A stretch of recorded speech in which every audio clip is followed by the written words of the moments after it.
Yeah, two things on that. One thing was I remember in sixth grade doing like a award ceremony. I jumped on the stage in the auditorium. I was like in the back, and then I started walking. Then I started running. Then I was like, you know what? I can make it. Then I landed on the stage. That was fun. I didn't even think about it. I didn't even think about like now. Like I didn't even think about all I thought about was like jump on the stage and landing. I didn't think about if I fall, if I hurt myself, anything like that. It was just my brain was like A, B. Boom. That's all we think about. A and B. We don't even, we don't care how we get there. It's just I need to get to point B. Some way, somehow, I'm going to get to point B, even if I have to kill myself doing it. That's literally what we think about. And it's funny because if we were to plan it out, our brains would be like, yo, that's a lot of work. Like, I don't feel like doing that. Like, I don't even want to get to point B anymore. Like, I'm satisfied with just getting halfway through. But as soon as we just do it just to do it, we're like, oh, wow, that was pretty quick or pretty easy. That's crazy. Huh. So, I mean, so like, does it make sense that should we think about things before we do them or should we not? I think Because results vary. I think it's like a mix. You need a mixture of both. Like you need that attitude of just do it because you need to get it done. But you also need to plan it because like just a case, like worst case scenario, you get easily pivot if you at least have a plan of okay, oh this happened. It might not work, but you still have like at least a pivot. So you need like that planning to like see what you're doing, but you need that just do it attitude to at least get it done. So it's like the beginning is like the planning, Yeah. and the last Yeah, that step is totally do makes it.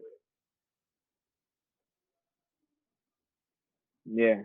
That totally makes sense, right? That way, in case it doesn't go right, you can go back to the plan and readjust it.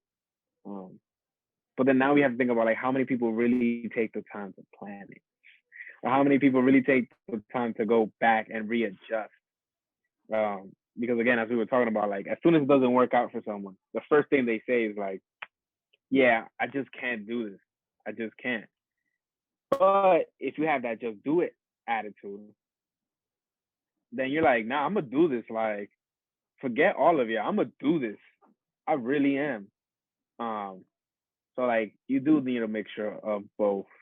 And some works, some doesn't work in some situations, but having a mixture of both, I think, will help you um, with whatever situation comes to mind, pretty much.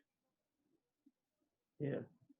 Cause like if I try to jump on the stage now, I'm old. I weigh a lot more than I was as a child. Like I had more of a running start. Those factors come in compared to I was 11. I was like, yeah, I could do this. Yeah, I mean, we make excuses for everything, um, and I think that's what also like hurts us the most. Like if you think about it, if somebody were to hit me up right now and be like, "Yo, Mello, like let's go out and do this," I'm already thinking about three excuses that I could say that I don't want to, so I won't have to do it. And think about it, like in the past week, we've all have done that at least once. Set an excuse to not have to do something, and it's like, why do we do that? Like, why do we need to make that excuse? Like, we can have the open time and we can be free. Like, you're literally doing nothing.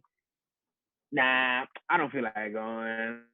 I gotta do something with my mom, or yo, I gotta help out my neighbors. Something you tell that person, or whoever it is, just so you won't have to do it. And it's like, why? Like, why do we do it? Like, is it really that we're valuing our time, or is it because like we're so selfish that we just want to not, you know, not please anyone else or just not do anything that has to do with someone else? I don't know.